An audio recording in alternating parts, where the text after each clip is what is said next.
7/2/2024 போன வருஷம் பிறந்த குழந்தை. ஒரு வயசு ஆகுதா, ஒரு வருஷம் ஆகுதா? சரி, 4:20 AM Pudukkottai. N Magar doctor Awaara sir? செவ்வாய் சுபத்துவமா இருந்து லக்னம் வலுத்திருந்து கூடவே வந்து இவரு குருவும் சூரியனும் நல்லா இருந்தாங்கன்னா கண்டிப்பா டாக்டர் தான், டவுட் எல்லாம் கிடையாது.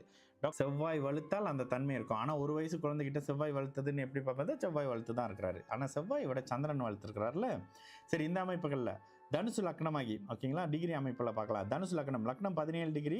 அதே நேரத்தில் குரு 13 டிகிரியில லக்னத்தை 4 டிகிரியில பார்க்குறாரு. லக்ன சுபத்துவம் வந்தாச்சுங்க.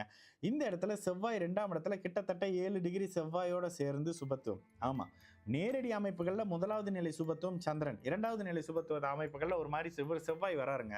ஏன்னா செவ்வாய்க்கு அவருக்கு குருவுடைய தொடர்பு நேரடியான அமைப்புகள்லையும், அப்புறம் ஒரு 10 டிகிரியில சுக்கிரனும் ஓரளவுக்கு நல்லா வராருங்க. செவ்வாய் சுபத்துவமா இருக்காரு. செவ்வாயோட அமைப்புகள்ல 2/10 அமைப்போட எந்த கிரகம் தொடர்புல வந்தாலும் நல்ல தன்மை தான். இந்த இடத்துல நேரடியா பார்த்தீங்கன்னா குரு நல்லா இருக்காரு, சுக்கிரன் சூரியன் நல்லா இருக்கிறாரு, செவ்வாய் நல்லா இருக்காரு. இதுக்கப்புறம் தசா புத்தி என்ன சொல்லுதுன்னு தான் பார்க்கணும். சரி, தனுசு லக்னத்துக்கு சுக்கிர தசை பெருசா யோகம் பண்ணாத 6ஆம் அதிபதி தசை. ஆனா 6க்கு 8ல மறைஞ்சிருக்கிறாரு, அது ஓகே.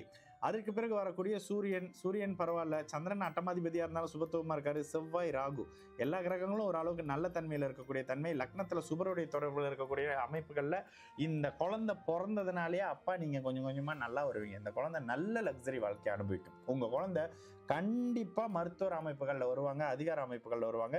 சிம்மத்தை சனி பார்க்கக்கூடிய அமைப்புகள் ஒரு மாதிரியான அமைப்புங்க. ஆனா இதுக்கான தன்மை என்ன? சூரியன் ஒரு அளவுக்கு நல்ல பலமா இருக்கிறாரு, எல்லாம் ஓகே, ஜாதகம் நல்லா இருக்கு. குருவும் சிம்மத்தை பார்க்கிறாரு, சனியும் சிம்மத்தை பார்க்கிறாரு. அப்ப இந்த அமைப்புகள்ல ஜாதகம் பலமா இருக்கு, சகல பாக்கியங்களும் இந்த பொண்ணு நேரடியான அமைப்புகளை கொடுப்பாங்க. இன்னொரு விஷயம் சொல்றேன், லக்னாதிபதி உச்சனுடைய வீட்டில் அமர்ந்திருக்கக்கூடிய ஃபர்ஸ்ட் கிளாஸ் யோக ஜாதகம். இந்த பொண்ணு பிறந்ததுல இருந்தே நீங்க நல்லா இருக்கிறீங்க. லைவ் முடிஞ்ச பிறகு வந்து கமெண்ட் ஆமாவா இல்லையான்னு போட்டுப்போங்க, சரிங்களா?